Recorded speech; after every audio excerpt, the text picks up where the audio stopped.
ಭೀಮಾ ನದಿ ತೀರದ ಚಡ್ಚಣ ತಾಲೂಕಿನ ಗೋವಿಂದಪುರದಲ್ಲಿ ನಡೆದ ಭೀಕರ ಹತ್ಯಾಕಾಂಡ ಪ್ರಕರಣಕ್ಕೆ ಸಂಬಂಧಿಸಿದಂತೆ ಗುರುವಾರ ಪೊಲೀಸರು ಮತ್ತೆ 6 ಜನರನ್ನು ಬಂಧಿಸಿದ್ದಾರೆ. ಗೋವಿಂದಪುರದ ಅಪ್ಪುಗೌಡ ಲಕ್ಕನಗೌಡ ಪಾಟೀಲ್ 49 ವರ್ಷ, ಶಂಕರಪ್ಪ ಮಾದೇವ ಅರಕೇರಿ 33 ವರ್ಷ, ಅಪ್ಪಾಸಾಬ್ ಉರ್ಫ್ ಕಿಶನ್ ಶಂಕರ್ ಭೋವಿ 56 ವರ್ಷ, ಸತ್ಯಪ್ಪ ಜಕ್ಕಪ್ಪ ಬಿರಾದಾರ್ 46 ವರ್ಷ, ಸುಲ್ತಾನ್ ಮಾದೇವ್ ಬಿರಾದಾರ್ 24 ವರ್ಷ, ಮಹೇಶ್ ಬೆಳ್ಳೆಣ್ಣಿ ಬಿರಾದಾರ್ 25 ವರ್ಷ ಬಂಧಿತ ಆರೋಪಿಗಳು. ಜೂನ್ 1 ರಂದು 12 ಜನರನ್ನ ಬಂಧಿಸಲಾಗಿತ್ತು. ಇದೀಗ ಮತ್ತೆ 6 ಜನರು ಸೇರಿ ಬಂಧಿತರ ಸಂಖ್ಯೆ 18ಕ್ಕೆ ಏರಿಕೆಯಾದಂತಿದೆ. ತನಿಖೆ ಮುಂದುವರೆದಿದೆ ಎಂದು ಎಸ್ಪಿ ಲಕ್ಷ್ಮಣ್ ನಿಂಬರ್ಗಿ ತಿಳಿಸಿದ್ದಾರೆ. ಒಟ್ಟು 6 ಜನರದ್ದು ಮರ್ಡರ್ ಆಗಿತ್ತು.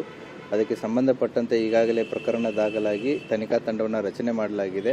ಭೀಮಾ ನದಿ ತೀರದ ಚಡ್ಚಣ ತಾಲೂಕಿನ ಗೋವಿಂದಪುರದಲ್ಲಿ ನಡೆದ ಭೀಕರ ಹತ್ಯಾಕಾಂಡ ಪ್ರಕರಣಕ್ಕೆ ಸಂಬಂಧಿಸಿದಂತೆ ಗುರುವಾರ ಪೊಲೀಸರು ಮತ್ತೆ 6 ಜನರನ್ನು ಬಂಧಿಸಿದ್ದಾರೆ. ಗೋವಿಂದಪುರದ ಅಪ್ಪುಗೌಡ ಲಕ್ಕನಗೌಡ ಪಾಟೀಲ್ 49 ವರ್ಷ, ಶಂಕರಪ್ಪ ಮಾದೇವ ಅರಕೇರಿ 33 ವರ್ಷ, ಅಪ್ಪಾಸಾಬ್ ಉರ್ಫ್ ಕಿಶನ್ ಶಂಕರ್ ಭೋವಿ 56 ವರ್ಷ, ಸತ್ಯಪ್ಪ ಜಕ್ಕಪ್ಪ ಬಿರಾದಾರ್ 46 ವರ್ಷ, ಸುಲ್ತಾನ್ ಮಾದೇವ್ ಬಿರಾದಾರ್ 24 ವರ್ಷ, ಮಹೇಶ್ ಬೆಳ್ಳೆಣ್ಣಿ ಬಿರಾದಾರ್ 25 ವರ್ಷ ಬಂಧಿತ ಆರೋಪಿಗಳು.